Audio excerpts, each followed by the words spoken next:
নামাজ নেই, রোজা নাই, হজ নাই, যাকাত নাই, খাসার ভিতরে আছে পাখি ঢুকলো কিভাবে? এই যে খাসার ভিতর আছে পাখি ঢুকলো কিভাবে? মুর্শিদকে খাওয়াইলে সানা পাখি কি খাবে? হায়া মুর্শিদ খাইলে মা কোন সানা, পাখির তো খাওয়া হইল না। মুর্শিদকে খাওয়াইলে সানা পাখি কি খাবে? পাখি ঘু খাবে তো তোর কি? এই পাখির খাদ্য হলো নামাজ, পাখির খাদ্য হলো রোজা, পাখির খাদ্য হলো জিকির, পাখির খাদ্য হলো কোরআন তেলাওয়াত। রাসূল বললেন কুল্লু সাইল সেকালাতুল কুলুবিল যিকরুল্লাহ, বেশি বেশি করে জিকির করলে কলবের ময়লা পরিষ্কার করে দেয় কে? এতে কাপড়ে যদি ময়লা পড়ে সাবান সোটা দিলে পরিষ্কার হয়, শরীরে যদি ময়লা পড়ে সাবান দিয়ে দলন দিলে বাদান পরিষ্কার হয়। আপনার অন্তরের মধ্যে ময়লা দললে কি দিয়ে আপনি পরিষ্কার করবেন? ও মনে বাবলা পাতা দাগ লেগেছে, মনে বাবলা পাতার দাগ লেগেছে, ধুইলে কি যায় সাবানে সাবানে?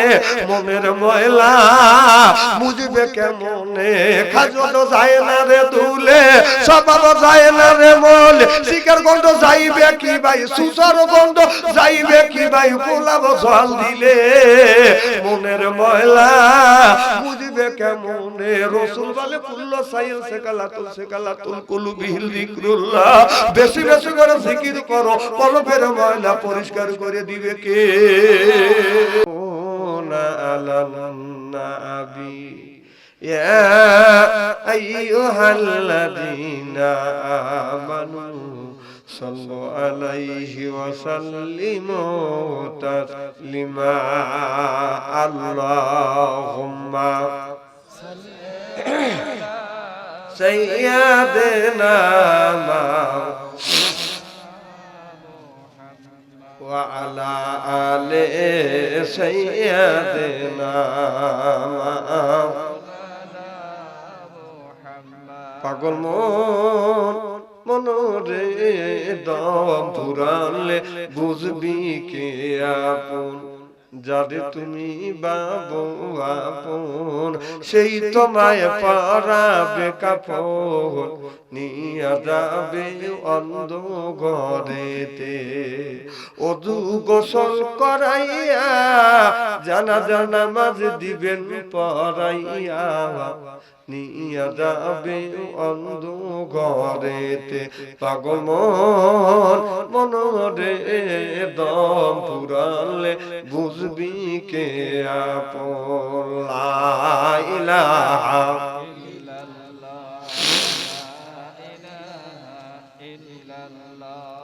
লা ইলাহা লা ইলাহা ইল্লাল্লাহু মুহাম্মাদুর রাসূলুল্লাহ। সকলে পড়ুন সাল্লাল্লাহু আলাইহি ওয়াসাল্লাম। মাহে রমজান মাস, বাদ জোহর পর আসরে প্রাবণে আজকের এই তাফসীর মাহফিলের সম্মানিত সভাপতি সাহেব, দিদের ওলামায়ে কিরাম, একটু আগে আমার ছোট ভাই, আমার নাতির বয়সের বয়স, হযরত আল্লামা মাওলানা সালাউদ্দিন হোসেন মোশাররফ সাহেব কোরআন হাদিস থেকে সুন্দর সুন্দর কথা বলেছে। আল্লাহ যেন তার কণ্ঠ, তার যোগ্যতা ইসলামের জন্য কবুল করুন। বারাকাল্লাহু ফি হায়াতি, সকলে কোন আমিন। দিনদার পরহেজগার আল্লাহওয়ালা ভাইরা পর্দার অন্তর আড়ালে মাটির শুনবার জন্য পর্দা করে বসে আছেন আমার পর্দা নিশে মাথার মুকুট মা ও বোনেরা, আমার ছোট্ট চিনহের ছোট্ট ভাইরা, সমবয়সী চিনহের সমবয়সী বন্ধু, আমার মুরব্বী বাবাদিরা, সকলের উপরে রইল আমার আন্তরিক অভিনন্দন। সর্বপ্রথম সেই মহান আল্লাহ তাআলা লক্ষ কোটি শুকর এবং প্রশংসিত, যিনি আপনাকে আমাকে মনোনীত করে কোরআনের মাহফিল বেহেশতের বাগানের মধ্যে আসা এবং বসার সুযোগ করে দিয়েছেন। তাতে আপনারা খুশি না বেদা? কম না বেশি? সমস্যার উচ্চ কণ্ঠে বলুন আলহামদুলিল্লাহ। মানবতা মুক্তি দূত আখিরি নবী এমন একজন নবীর উম্মত করে পাঠাইছে, এই নবী উম্মতের ব্যাপারে হা বলে হালাল হতো, না বললে হারাম হতো, পা ফেললে আরশে আজিমে যাইত। সুবহানাল্লাহ। সেই নবীর উম্মত, আমার নবীর দাবার মর্যাদা একেবারে আমাদের চাইতে কম না। এই নবীর উম্মতকে যদি আল্লাহ দোজখে দেয়, নবী আমার শাহাদাত আমল ইশারা করে বলবে, ইয়া আল্লাহ, তোমার যেই বান্দাকে জাহান্নামে দিচ্ছ, তোমার ওই বান্দা হলো আমার দলের লোক, আমার দলের কর্মী। আল্লাহ বলবে, ফেরেশতা দাঁড়াও, আমার যেই বান্দাকে জাহান্নামে নিচ্ছ, ওই বান্দা হচ্ছে আমার বন্ধুর দলের লোক, আমার বন্ধুর দলের কর্মী। আমি আল্লাহ আমার অর্ডার ক্যান্সেল করে পুনরায় অর্ডার দিলাম জাহান্নাম নয় জান্নাত পর্যন্ত পৌঁছা দেয়। সুবহানাল্লাহ। সেই নবীর উম্মত, সেই নবীর প্রতি জানাই লক্ষ কোটি দরুদ ও সালাম। সকলে পড়ুন সাল্লাল্লাহু আলাইহি ওয়াসাল্লাম। আচ্ছা, সর্বপ্রথম জানতে চাই আমার ভাইরা, আপনারা সকলে ভালো আছেন? আলহামদুলিল্লাহ। খুব ধীরে কথা বলবেন, কারণ একটু জোরে কথা বললে আবার ইফতারি বেশি লাগবে, কথা বুঝতেছেন না। আপনারা ভালো আছেন তো ইনশাআল্লাহ? আলহামদুলিল্লাহ। আল্লাহ আপনাদের দয়া আমাকে সুস্থভাবে সহিভাবে আপনাদের সামনে উপস্থিত করেছেন। তবে আপনাদের পবিত্র জবান থেকে এ গুনাহগার বাদশা আনসারী জন্য খাস করে দোয়া করুন, অল্প সময় হলেও যেন কোরআন আর হাদিস থেকে বাস্তব ভিত্তিক দু চারটি কথা আমার মুনিব, আমার রব, আমার সৃষ্টিকর্তা, আমার বিধানদাতা, আমার রিজিকদাতা আমার জবান থেকে যেন বের করে দেয়। সকলে কোন আমিন। আরেকটিবার বলো আমিন। একটু জোরে বলো আমিন। আমি আপনাদের কাছ থেকে দোয়া চেয়ে নিয়ে আপনাদের সার্বিক মঙ্গল কামনা করে আলোচনা শুরু করছি ইনশাআল্লাহ। এমন একটা আয়াত আপনাদের কাছে তেলাওয়াত করছি, না করেই ভালো ছিল, কিন্তু হঠাৎ করে মুখ থেকে বের হয়ে গেল। আয়াতের অর্থ খুব কঠিন, তারপরে বলার চেষ্টা করবে ইনশাআল্লাহ। আমি যতক্ষণ কথা বলবো শুধু আপনি আমাকে এই আমরা বাঁচার জন্য কথা বলবো। মানলে তাল গাছ, না মানলে নারকেল গাছ। না, আমার কথা কি পরিষ্কার বুঝতেছে? ঠিক আছে, মানা না মানা আপনাদের ব্যাপার। তাহলে আল্লাহ রমজান মাসের রোজার কথা কয়বার বলছে? একবার। কুতিবা আলাইকুমুস সিয়াম। সুবহানাল্লাহ। আল্লাহ নামাজের কথা 80 থেকে 82 টাকা বললেন, ওয়াকিমুস সালাহ, নামাজ কায়েম করো, কত যাকাত আদায় করো, কুতিবা আলাইকুমুস সিয়াম, রমজান মাস আসছে রোজা রাখো। এ কথা কার? খুব খেয়াল করে শুনুন। নামাজের কথা আল্লাহ 80 থেকে 82 টাকা বললেন, ওয়াকিমুস সালাহ, নামাজ কায়েম করো, কত যাকাত আদায় করো। নামাজের কথা 80 থেকে 82 জায়গা, যাকাতের কথা 30 জায়গা। কুতিবা আলাইকুমুস সিয়াম, রমজান মাস আসছে রোজা রাখো। আল্লাহ একের থেকে এক জায়গা বাদান ডাইরেক্ট বলেছে, ইনডাইরেক্ট এক জায়গা, তাহলে ডাইরেক্ট ইনডাইরেক্ট রোজার কথা আল্লাহ একের থেকে দুইটি জায়গা বলেছে। আর কান্নার কথা আল্লাহ একটা জায়গা বলেছে, ফালিয়াদহাকু কলিলা ওয়ালিয়াবকু কাসীরা। আল্লাহ কয় বান্দা বেশি বেশি করে কান্দো, কাঁদলে রূহ সাফ হয়, কাঁদলে গুনাহ মাফ হয়, কাঁদলে আল্লাহ রাজি হয়। চিল্লা কর মারহাবা। আল্লাহ নামাজের তাহলে কান্নার কথা আল্লাহ একটা জায়গা বলেছে, কাঁদলে রূহ সাফ হয়, কাঁদলে গুনাহ মাফ হয়। আল্লাহ বলে কান্দো, বেশি বেশি করে কান্দো, কম কম করে হাসো। আর হাসতে পারে হাতের বেদি ভালো করে দেয় কে?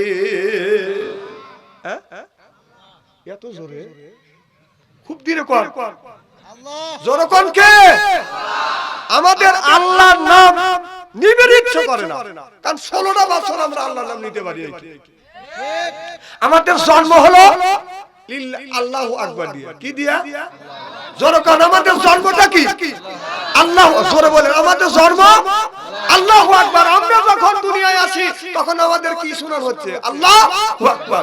তাহলে আমার জন্মটা হলো আল্লাহু আকবার, আযানের ধ্বনিটা হলো আল্লাহু আকবার।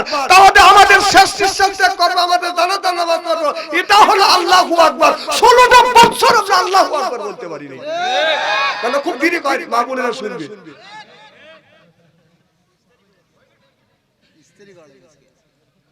এখন কি ইস্তেরি করার সময়?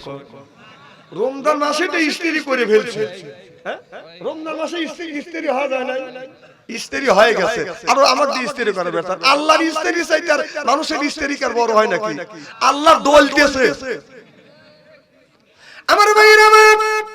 তাহলে আল্লাহ নামাজের কথা 80 থেকে 82 জায়গা বললেন, আর যাকাতের কথা আল্লাহ 30 জায়গা বললেন। কুতিবা আলাইকুমুস সিয়াম, রমজান মাস আসছে রোজার কথা আল্লাহ আপনার একের থেকে বাদান 2টি জায়গা বললেন। তাহলে কোন জ্ঞানে আপনি নামাজ ছেড়ে দিয়ে আপনার এদিক তাকান? সিয়ারা কি একবার খারাপ নাকি? তাহলে ওই বেলা তাকাতেছেন কে?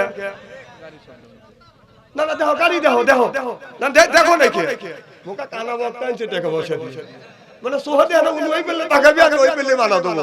অত সস্তা না, আমার দিকে তাকা থাকতে হবে। বক্তা যতই কালো হোক, বক্তার দিকে চা থাকলে সগিরে গুনাহ মাফ করে দেয় কে? জোরকম। এদিন কোন দিকে তাকাবেন না, অন্য দিকে তাকালে আপনার মাথার মধ্যে এই কথাগুলো ঢুকবে না। তাহলে আমার ভাই জানেন, তাহলে কোন জ্ঞানে নামাজ ছেড়ে দিয়ে রোজা ছেড়ে দিয়ে আপনার মাথায় রাখি বড় বড় চুল, এরপরে ওই লোকটা করে বাজান বল, হাতে হলো বালা, গলায় হলো পুতির মালা। আমি হিসেব করে দেখলাম ওই লোকটা অরিজিনাল শয়তানের শালা। নামাজ নাই, রোজা নাই, হজ নাই, যাকাত নাই, খাসার ভিতরে আছে পাখি ঢুকলো কিভাবে? এই যে খাসার ভিতরে আছে পাখি ঢুকলো কিভাবে? মুর্শিদকে খাওয়াইলে সানা পাখি কি খাবে? হায়া মুর্শিদ খাইলে মা কোন সানা, হায়া পাখির তো খাওয়া হইল না, মুর্শিদকে খাওয়াইলে সানা পাখি কি খাবে? পাখি ঘু খাবে তো তোর কি? এই পাখির খাদ্য হলো নামাজ, পাখির খাদ্য হলো রোজা, পাখির খাদ্য হলো জিকির, পাখির খাদ্য হলো কোরআন তেলাওয়াত। রাসূল বললেন কুল্লু সাইল সেকালাতুল কুলুবিল যিকরুল্লাহ, বেশি বেশি করে জিকির করলে কলবের ময়লা পরিষ্কার করে দেয় কে? এতে কাপড়ে যদি ময়লা পড়ে সাবান সোটা দিলে পরিষ্কার হয়, শরীরে যদি ময়লা পড়ে সাবান দিয়ে দলন দিলে বাদান পরিষ্কার হয়। আপনার অন্তরের মধ্যে ময়লা দললে কি দিয়ে আপনি পরিষ্কার করবেন?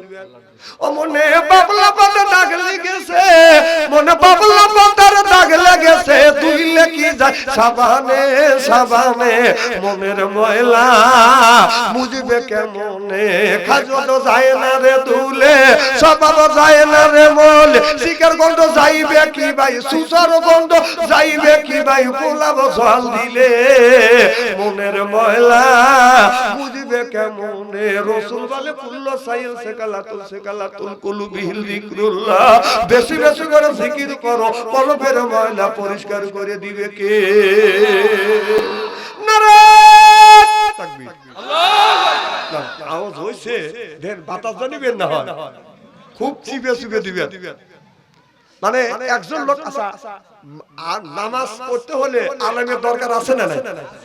তে আলেম নামাজ পড়া বাদ দিয়ে আমাদের দেশে নিয়ম হয়ে গেছে, যেই লোকটা আমাদের দেশে কিছু লোক আছে সেই যে ছোটবেলা কোন সূরা মানুষকে শুনছে আর সূরা ফাতিহা শুনছে, ওইতে সুরে মসজিদে যায় আপনার শুরু থেকে 70 বছর বয়স হয়ে গেছে, শালা ওইতে দিয়ে নামাজ পড়তেছে। কি ভাই শিখবেন লেখা কারু আদি সাহেব রাগ করতেছে? না না না, আমি জানি না ভাইজান রাগ করতেছে না। না কিছু লোক আছে না, ওই যে ছোটবেলা শিখছে, এই যে মাওলানা মানুষ, এই আলেমের কাছেও জানি আর কাছেও জানে যে ভাই ছোটবেলা মানুষের কাছে শুনছি যে সূরা ইখলাস আর কুলুর সূরা ফাতিহা, তাহলে দেখেন তো আবার ঠিক হয় নাকি? ওই যে ওই দিয়ে ঠিকঠাক ভাবে নামাজ পড়ে যেতেছে, আল্লাহ এত ফাঁকি দেওয়া দিচ্ছে, তুই যে আজকে আল্লাহ ফাঁকি দিলি, কাল মরে গেলি, হাত্তা যতমুল মাকাবির, তোর দুনিয়ার শক্তি চলে যাবে, গার শক্তি চলে যাবে, গোষ্ঠীর শক্তি চলে যাবে, আল্লাহর কাছে তুই কি জবাব দিবি? কত কোন? তাহলে নামাজ পড়ার দরকার আছে না নাই? খালি সূরা ফাতিহা দিয়ে নামাজ পড়বেন জীবন ভরা? ও বাইতনা বিবি যদি 3 দিন ডাউল দিয়ে বাদ দেয় ভালো লাগে না, পুঁটি মাছ দিয়ে ভাত দিলে ভালো লাগে না, বোয়াল মাছ যদি একটা না বোয়াল মাছ দেওয়া যায় ভালো লাগে না, কারণ গরুর গোশত যদি 1 মাস খাওয়ান যায় ভালো লাগে না, তুমি মুখ পাল্টাও। তাহলে তুমি নামাজের সময় তুমি কোন জ্ঞানে কোন বিভাগে আল্লাহর আকাশের নিচে জমিনের উপরে বসে সূরা ইখলাস সূরা ফাতিহা দিয়ে ওই যে শুরু করছিস 16 বছর থেকে 70 বছর হয়ে গেল, তুই কেন তুই আর কিছু শিখলি না? এখনই যদি ধরি এখানে 19 আনা লোক বাতিল হয়ে যাবে। না না কথাই খারাপ বলতেছি, আপনার থেকে শুরু করলে আপনিও শেষ। এই দেখেন ধর চিন্তা করে আপনার মধ্যে থুতুলে চিন্তা করে আমার কি দরই ভালো নাকি? আমি কথা বল বাস্তবের সাথে কথা বলি, অবাস্তব কথা বলি না। আচ্ছা ভাই আপনার কি মরতে হবে না? আর সেই সূরা ফাতিহাটা আপনি সহিভাবে শিখতে গেলেন না, হ্যাঁ? আমার মসজিদে কেবলই বলছি যে আপনারা বসেন, কমিটি করবে, মসজিদ কমিটি। কি কমিটি?